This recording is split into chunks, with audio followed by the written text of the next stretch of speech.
আচ্ছা, একটা অদ্ভুত অভিজ্ঞতার কথা বলি, যেটা হয়তো অনেকের সাথেই হয়েছে।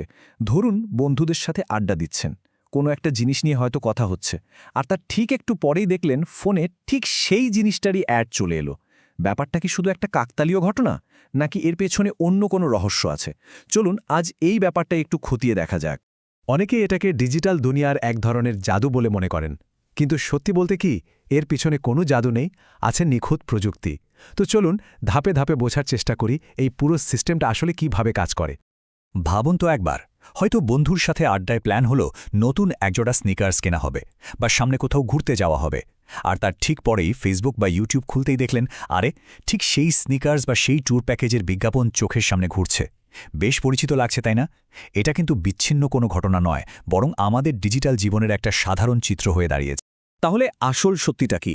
আসল সত্যিটা হলো এর পেছনে কোনো ম্যাজিক নেই। যা আছে তা হলো ট্র্যাকিং। হ্যাঁ, প্রযুক্তি ব্যবহার করে ট্র্যাকিং। বিশেষ করে গুগলের মতো টেক জায়ান্টের যে ডেটা ট্র্যাকিং সিস্টেম আছে, সেটাই এর মূল কারণ। আমাদের ডিজিটাল ফুটপ্রিন্ট, মানে আমরা অনলাইনে যা যা করি সেটার উপর ভিত্তি করে এই বিজ্ঞাপনগুলো আমাদের সামনে আসে। এখন প্রশ্ন হলো, এই বিজ্ঞাপনগুলো এত নিখুঁত হয় কি করে? মানে ওরা কিভাবে বোঝে যে আমাদের ঠিক কি দরকার?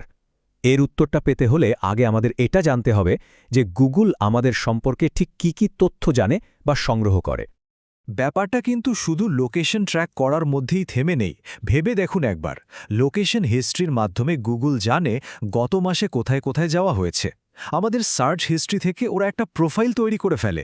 আমাদের পছন্দের খাবার কি, কোন ব্র্যান্ড ভালো লাগে, এমনকি আমাদের রাজনৈতিক চিন্তাভাবনা কেমন। যখনই হে গুগল বলে কিছু জিজ্ঞেস করা হয়, সেই ভয়েস কমান্ডটাও কিন্তু রেকর্ড হয়ে যায়। শুধু তাই না, কোন অ্যাপটা দিনে কতক্ষণ ব্যবহার করা হচ্ছে সেই ডেটাও কিন্তু ওদের কাছে চলে যাচ্ছে। সব মিলিয়ে একটা বিশাল ডিজিটাল প্রোফাইল তৈরি হচ্ছে। বেশ অবাক করার মতো ব্যাপার, তাই না? কিন্তু এখন সবচেয়ে বড় প্রশ্নটা হলো, গুগল কেন আমাদের এত তথ্য জোগাড় করছে? এর পেছনের আসল কারণটা কি? এর মূল কারণ একটাই, টার্গেটেড অ্যাডভার্টাইজিং, মানে টার্গেট করে বিজ্ঞাপন দেখানো। সহজ করে বললে, সঠিক মানুষের কাছে সঠিক বিজ্ঞাপন পৌঁছে দেওয়া।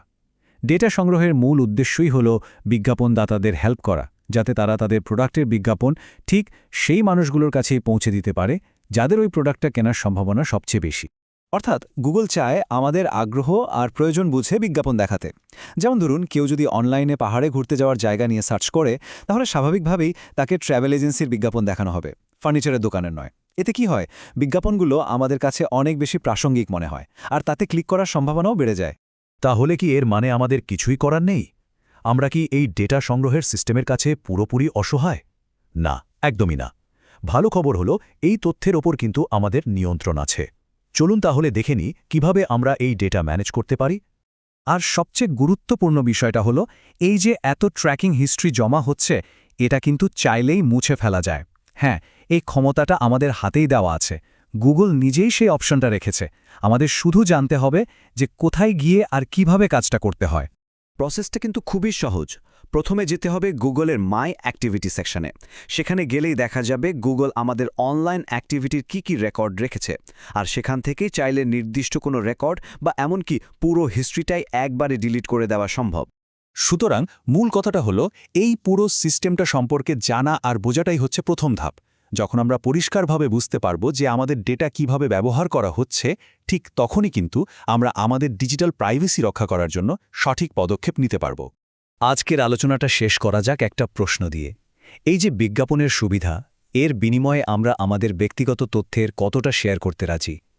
এই ডিজিটাল যুগে প্রাইভেসি বা ব্যক্তিগত গোপনীয়তার মানেটা ঠিক কী হওয়া উচিত? এটা কিন্তু আসলেই ভাবনার বিষয়, তাই না?